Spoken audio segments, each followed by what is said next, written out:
व्यर्थको त्यो नेगेटिभ फैलाइरहनु भन्दाखेरि चाहिँ होइन भाइहरू के छ कसो छ होइन काम के कसो भइरहेछ भने एकजनाले फोन चाहिँ गर्दैन सोध्दैन होइन कसैलाई यो कामको विषयमा चिन्ता पनि छैन सरोकार पनि राखेको छैन होइन कतिले म्याक्सिममले त नहोस् है त्योहरूको नहोस् है भनेर नै सोचिरहनु भएको छ होला तर हामी त गर्ने भन्दैछु त समय लाग्छ समय लागोस् है माटोको माया बिर्सेर यहाँ बाँचेर के को सार पहाड की रानी दार्जिलिङलाई माया छ बारम्बार भनेको जस्तो है गाइज नमस्ते स्यारो फ्यापुलो नयाँ दिन हाम्रो फेरि आजदेखिको सुरुवात भइरहेछ हामी लागिरहेछौँ साइडतर्फ र हाम्रोमा अहिले भेहिकल्सहरू छैन इक्विपमेन्ट्सहरू केही पनि छैन होइन जस्तो कि जेसिबीहरू भयो गाडीहरू भयो तर पनि हामी चाहिँ हिँडेर नै फेरि पनि हाम्रो साइडतिर जाने के भन्ने क्रम सुरु गरिसकेको छौँ किनभने हामी यो अगाडि चाहिँ अलिक दिन रेस्टमा थियौँ यहाँनिर धेरै कुरोहरू आउँदैछ कि काम रोकियो काम रोकिदियो अरे अरे रोकिदिनेले रोकिदिबस्छ नि रोक्नेले रोकिबस्छ नि हामी लागि परेको हिँडेकै गएको अब हो अनि सही क्रममा आज यहाँ हामी छौँ लघुदा देखिहाल्नु भयो सरिन्जो जो अनि हाम्रो याङडुप टुलु है अनि हामी लागिरहेछौँ अहिले भनेदेखि नाम्सुमा लोकेश त केही कुराकानी लु राखिदिनुहोस् तपाईँकोबाट नै फर्स्ट अफ अल त अब हामीले यहाँ धेरै कुराकानी हुँदैछ काम रोकियो हाबीजाबी भन्यो होइन रोक्नेले रोकिदिइबस्छ नि जो दादा होइन हामी त गरेको हो नि त रोकिने कहाँ हो त हो त रोकिने कुरा हो त भने गएको भनिहाल्नु त मैले अब तिम्रो प्रिभियस भिडियोसतिर पनि भनेको छु होइन वी डोन्ट ह्याभ द के अरे रिभर्स गियर हामीसँग होइन हामी गएको किनभने एउटा लक्ष्यमा पुग्नु छ हामीलाई भाइ हो सुरुवात गरेपछि अन्तमा पुग्नै पर्यो है अब हामी सुरुवात गर्दा त बिचमा रोक्यौँ भनेदेखि त अब अलिकति लाजमर्दो कुरो हो है र हामीलाई लाजमर्दो कुरो गर्नुसँग अब मतलब छैन जिन्दगीमा त्यस्तो लाजमर्दो कुरोहरू गरेको पनि छैन त्यस्तो आदर्श पनि छैन है त्यही हो लेट्स होप है हो त होइन अब हामी अब गोर्खा लास्ट होपसँग छु होइन हाम्रो पनि सपोर्ट छ होइन अब लास्ट होप होइन मिस्टर अडवान जो छ last hope of the Gorkha है उहाँको साथमा छु हाम्रो होप त कम्प्लिट हुन्छ नि है केही छैन हुन्छ सरिन्जो केही राखिदिनुहोस् भन्नु त के छ र है आज यसरी हिँडेर जाँदैछौँ हाम्रो अरूलाई गाडी ढाइया झट्यो है अरूलाई गाडीमा झर्ने दुःख पाइरहेछौँ अब तर केही छैन अरू साइडहरू काम हुँदैछ होइन त्यसको लागि लगेको गाडी त अब उयो भएको चाहिँ होइन हो त होइन आउँछ एक दुई दिन बादमा आइहाल्छ होइन आज अब नहुँदा चाहिँ हामी यसरी नै गर्ने जाने खट्ने होइन अहिले पिकअप लाँदा यस्तो गाउँमा हल्लै भएछ है पिकअप हामीले अर्को साइडमा पठाउँदा ल केटाहरू कालो 5-6वटा थारमा हिँड्नु थाल्छ अन्त चाल पाउँछ फेरि है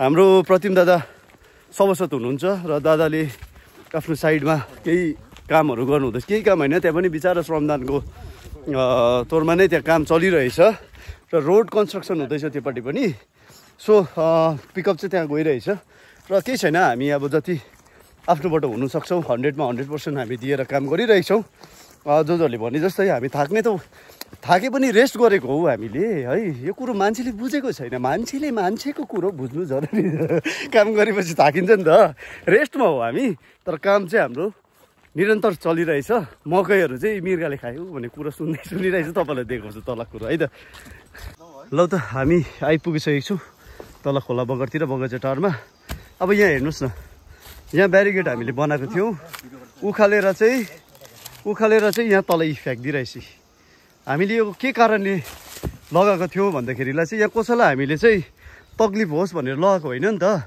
यो चाहिँ हामीले लगाएको चाहिँ तल हामीले बलुवा राखेको छौँ गिट्टी छ तल खोला बगर छ के अरे वारिपारी हुनु थालेको छ सिलगढीतिर यही बाटोहरू भएर जानु थालिसकेको छ त्यसै कारण चाहिँ तलको मेटेरियल्सहरू पनि चोरी नहोस् होइन त्यहाँनिर फेरि अब राति स्मग्लिङ नहोस् होइन हाम्रो सामानहरू सुरक्षित होस् भन्ने हेतुले चाहिँ यो गरेको नि त मान्छे यस्तो छ हेर्नुहोस् त लु अब उखाल्दैछ यहाँनिर कति मेहनत गरेर बनाएको कुरो र ठिकै छ हेर्दै जाउँ समय हो है देखाउँदै जान्छ होइन लकुदा हामीले त खासमा त यो सेफ्टीको लागि हो नि त होइन परतिर अब हामी काम गर्दैछौँ भोलिको दिन हामी नफसोस् होइन त्यहाँनिर बलुवा गिटी चोरी भयो भने गदा धुएर गाई हुँदैन पक्का हो नि हो त बुझेन हो नि यस्तो छ हालत। लु हेर्नु त, मान्छेलाई सुविधा मात्रै चाहियो है।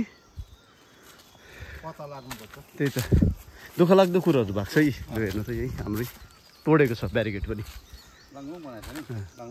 र हामी यही विचारको खिलाफमा हो। तपाईँहरूलाई भन्नुपर्दाखेरि चाहिँ यही विचारधारा, यही मानसिकताको यस्तो सामाजिक कुतत्त्वहरू छ।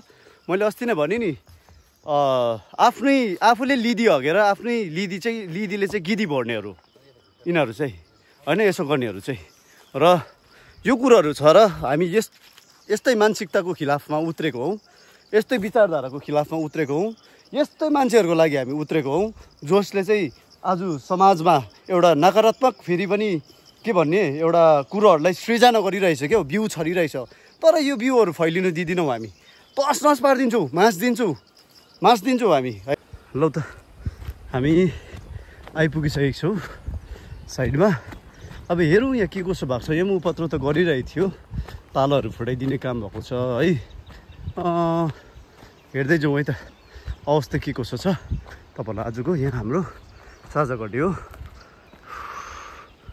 ल अवस्था अहिले फिलहालको। र कुरो हजुरहरू माझमा राख्नु पर्दाखेरि जो हामीले यहाँ परको डेढाहरू बनाएको थियौँ, त्यहाँको तालाहरू पनि फुटाएर चाहिँ भुइँतिर है लक फुटाएर त्यहाँनिर उपद्रो गरेको भन्ने खबरहरू आयो र भिडियोहरू पनि हाम्रोमा फोटोजहरू पनि आएको थियो। त्यो पनि साझा गर्नेछु हजुरहरू माझमा। अनि यो सब छ हौ साथीभाइ, हो काम रोकियो, काम हुँदैन अरे होइन भनेर हल्ला गरी हिँड्छ होइन, कसैले अर्कै कुरा कसैले अर्कै कुरा। यार त्योभन्दा बेटर आइदिनु नि, त्यसो भनिरहनेहरू के अरे भनिरहेर हल्ला गरिरहनु भन्दा त्यो व्यर्थको त्यो नेगेटिभ फैलाइरहनु भन्दाखेरि चाहिँ होइन, भाइहरू के छ कसो छ होइन, काम के कसो भइरहेछ भने एकजनाले फोन चाहिँ गर्दैन, सोध्दैन होइन, कसैलाई यो कामको विषयमा चिन्ता पनि छैन, सरोकार पनि राखेको छैन होइन। कतिले म्याक्सिममले त नहोस् है, त्योहरूको नहोस् है भनेर नै सोचिरहनु भएको छ होला।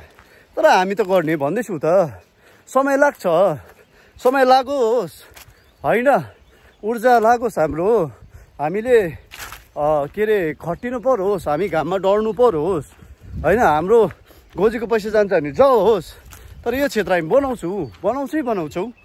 अस्ति खबर आएको थियो है, हामीले जो डेढा बनाएको थियो यहाँनिर चाहिँ यो उक्काइदिएको थियो क्या, यो उक्काएर यो फुटाएर चाहिँ म अहिले तपाईँहरूलाई भिडियोमा देखाउँछु।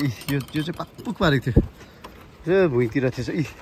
तोडेको अस्ति तोडेको चाहिँ यही हो, तोडेर चुडाको हेर्नुपर्छ नि भित्र है। यस्तो छ चाबी।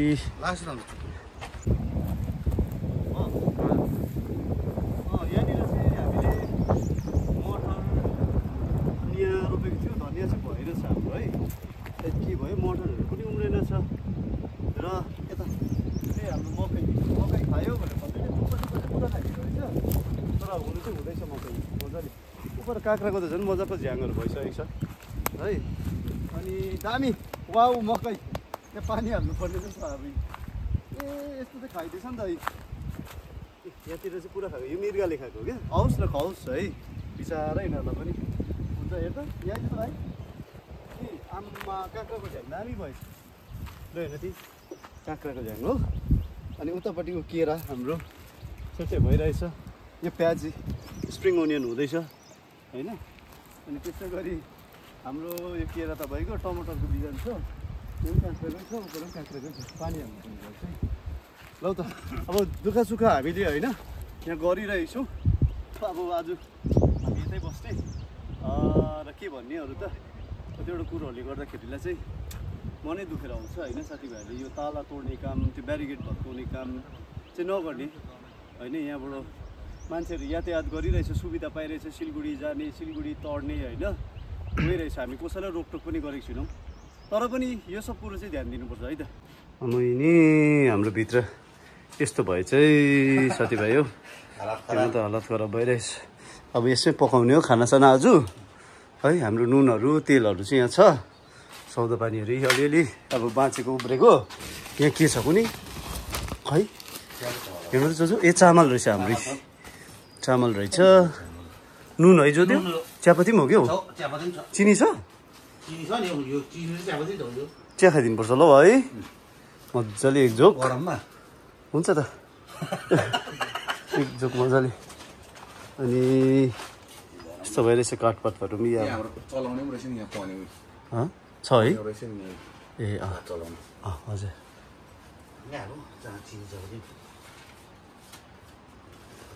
केटाहरूको सुत्ने ओछ्ने के अरे ओछ्याउने ओढ्ने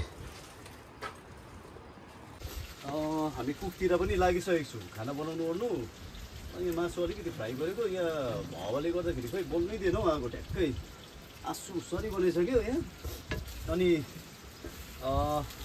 त्यस्तै छ अब हजुरहरूलाई यहाँको कतिवटा कुरोहरू जानकारीमा राख्नु पर्दाखेरिलाई चाहिँ दुःख सुख यस्तै हो यो चाहिँ अब हाम्रो त मैले तपाईँहरूलाई ब्लगतिर पहिला पनि हालेकै हो नि त लाङ्सा चल्छ हाम्रो त होइन टाउको मासु ल्याएर आएको फेरि आज भद्र सिँगाको थियो अन्त त्यही भुट्दैछु अनि अब यही यसो चच्चुचुचु खाएर त्यसको है फेरि गरम पनि छ अन्त बिस्तारै उकालो जाने भनेर चाहिँ सोचेको नि त त्यहाँदेखि अब खानासाना खाइपछि चाहिँ निक्लिन्छौँ भात चाहिँ रेडी भइसकेको छ हाम्रो ल त करिबन 3:30 4 बज्न लागेको छ त फर्किँदैछु आज पनि हामी हिँडै चम्कियो है भएको एउटा गाडी पनि लोग्दैन बिजोग बनाइरहेछ यहाँनिर र अब हामी लगभग 3.5 किलोमिटर पनि ज्यादा हिँडेर जानुपर्छ क्या घर है र हामी एउटा काम गर्ने यहाँको बाटोघाटो यहाँको पुल निर्माणपट्टि एकदमै के भन्ने लागि परेको छौँ र लागि नै पर्नेछौँ बिस्तारै हुन्छ राम्रै हुन्छ गर्दै जानेछौँ भन्दै आजको यो छोटो ब्लगबाट हजुरहरूबाट पनि बिदा लिन चाहन्छु सबैको जय होस् सबैको मङ्गल होस्